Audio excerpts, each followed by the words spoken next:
നമസ്കാരം, ഞാൻ മിസ്ന. 20-ാം ശതകത്തിൽ ലോകം കണ്ട ഏറ്റവും മഹാനായ സ്വാതന്ത്ര്യ സമര പോരാളിയാണ് നെൽസൺ മണ്ടേല. വർണ്ണവിവേചനത്തിന്റെ കൂരിരുട്ടിൽ നിന്നും സ്വാതന്ത്ര്യത്തിന്റെ ഉജ്ജ്വല പ്രകാശത്തിലേക്ക് അദ്ദേഹം ദക്ഷിണാഫ്രിക്കയെ നയിച്ചു. ഗാന്ധിയൻ ദർശനങ്ങളെയും അഹിംസാധിഷ്ഠിത സമരങ്ങളെയും ആദരിച്ച മണ്ടേല നടത്തിയ സമരം മാനവരാശിക്കാകമാനം പ്രചോദനമരുളുന്നതാണ്.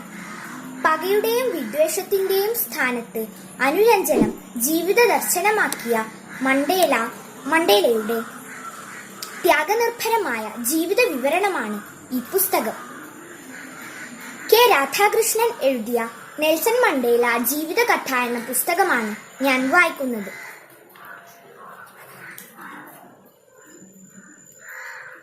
കറുത്തവരുടെ ഈ ഭൂമി.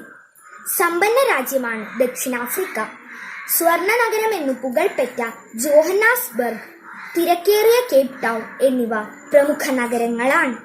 ദക്ഷിണാഫ്രിക്കയിലെ ഏറ്റവും മുന്തിയ 2 നഗരങ്ങൾ. ഇത് രണ്ടിനേക്കാളും വലിയൊരു നഗരമുണ്ട്.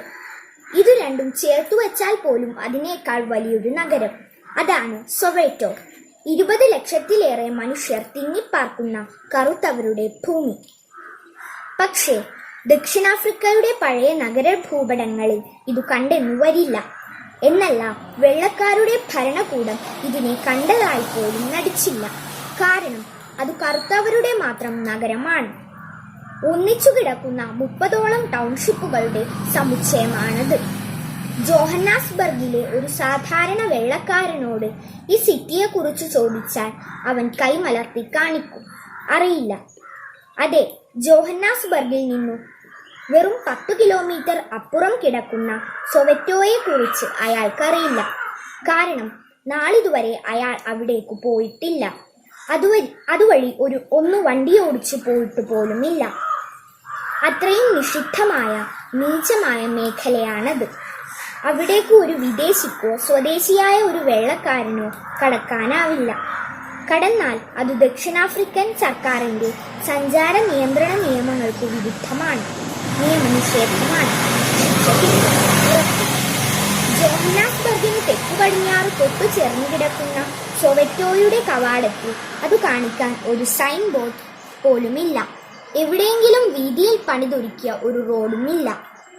ജോഹന്നാസ്ബർഗ് ചുറ്റിപ്പോകുന്ന എക്സ്പ്രസ് വേയിൽ എവിടെയും സൊവെറ്റോ എന്നൊരു ചൂണ്ടുപലക പോലും കാണാൻ കിട്ടില്ല. വെട്ടിത്തിളങ്ങുന്ന ഒരു കാറിൽ ഒരു വെള്ളക്കാരൻ സൊവെറ്റോയിലെത്തിയാൽ അവിടത്തെ കറുത്ത കുട്ടികൾ ആർത്തു വിളിക്കും, ആവേശത്തോടെ കൈവീശി കാണിക്കും. ജനങ്ങൾ അവരെ സ്വീകരിക്കാൻ തിക്കിത്തിരക്കും.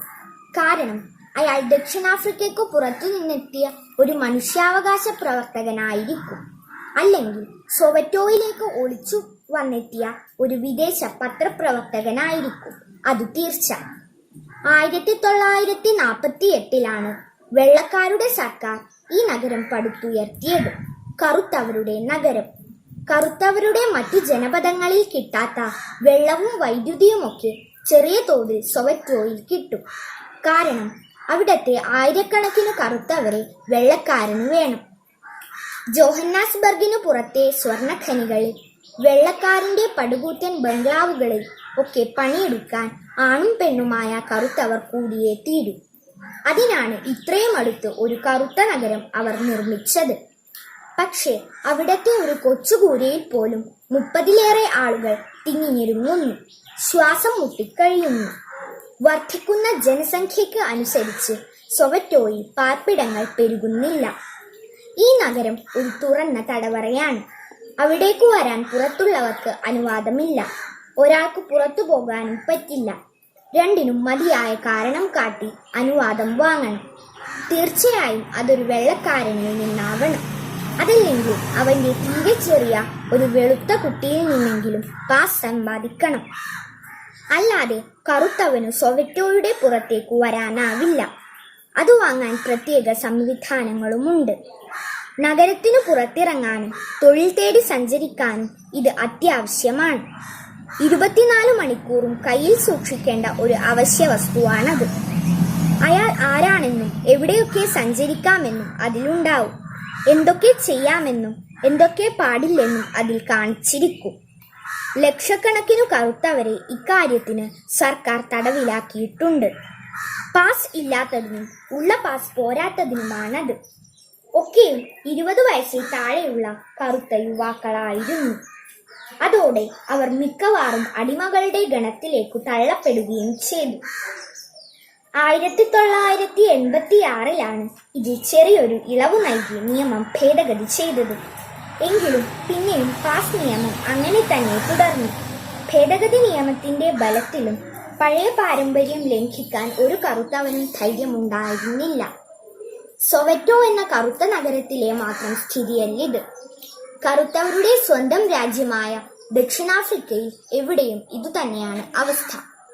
ഇതിനേക്കാൾ എത്രയോ കൂടുതൽ നികൃഷ്ടവും നിന്ദ്യവുമാണെന്നു മാത്രം. ടൗൺഷിപ്പുകൾ എന്ന് വിളിക്കുന്ന കറുത്തവരുടെ ചേരികൾ ഇനിയും ഒരുപാടുണ്ട്. ഇതിനേക്കാൾ നീചവും ക്രൂരവുമാണ് അവിടുത്തെ കഥകൾ. അതൊക്കെ നരകത്തേക്കാൾ ഭയാനകവുമാണ്. അവർക്കു കിട്ടുന്നതിനേക്കാൾ എത്രയോ വലിയ പരിഗണന വെള്ളക്കാരന്റെ കുതിരയ്ക്കും പട്ടിക്കും പശുവിനും വരെ കിട്ടുന്നുണ്ട്. തീർച്ചയായും ഇത് പണ്ടത്തെ കഥയാണ്. പക്ഷേ വളരെ പഴയ കാലത്തെ കഥയൊന്നുമല്ല. ഏറെ എടുത്ത് ഏതാണ്ട് 1/4 നൂറ്റാണ്ട് മാത്രം മുൻപുള്ള ദക്ഷിണാഫ്രിക്കയുടെ ചരിത്രമാണിത്. ഈ രാജ്യത്തിന്റെ ഒട്ടുപഴയ ഒരു ചിത്രം നൽകാൻ മാത്രമല്ല സൊവെറ്റോയെ കുറിച്ച് പറഞ്ഞത്. ലോകത്തിലെ ഏറ്റവും ആദരിക്കപ്പെടുന്ന അതിപ്രശസ്തമായ ഒരു കുടുംബത്തിന്റെ ആസ്ഥാനം കൂടിയാണ് അന്ന് സൊവെറ്റോ. സ്വരാജ്യത്തിന്റെ വിമോചനത്തിനു വേണ്ടി 77 വർഷം ഇരുണ്ട തടവറകൾക്കുള്ളിൽ കഴിഞ്ഞ ഒരു അദ്ഭുത മനുഷ്യന്റെ കുടുംബം. അതുല്യനായ ആഫ്രിക്കൻ നേതാവ് നെൽസൺ മണ്ടേലയുടെ കുടുംബം. സുദീർഘമാണ് ദക്ഷിണാഫ്രിക്കയുടെ വിമോചന സമരം. ഒരളവ് വരെ അക്രമരഹിതമായ ഗാന്ധിയൻ സമരമായിരുന്നു അത്. ആ സമരത്തിൽ മണ്ടേലയ്ക്കൊപ്പം നിന്നു പൊരുതിയ മഹതിയാണ് ഭാര്യ വിന്നി മണ്ടേല.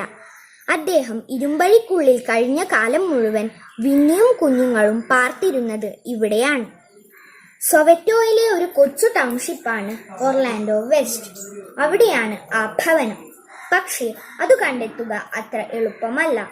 രാവണൻ കോട്ടയിൽ എന്ന പോലെ ചുറ്റിക്കിടക്കുന്ന ഊടുവഴികളിൽ ഇഷ്ടിക ചുമരുള്ള ആ കൊച്ചു വീട് 1000 മറ്റു കുഞ്ഞു വീടുകളിൽ നിന്നു തിരിച്ചറിയാനാവില്ല. കാരണം സൊവെറ്റോയിലെ അത്തരം ഭവനങ്ങൾക്ക് പേരും വിലാസവുമില്ല. പകരം സർക്കാർ നൽകിയിരിക്കുന്നത് ഒരു നമ്പറാണ്. പ്രശസ്തമായ ആ ഭവനത്തിന്റെ നമ്പർ 8115 ആണ്. നന്ദി, നമസ്കാരം.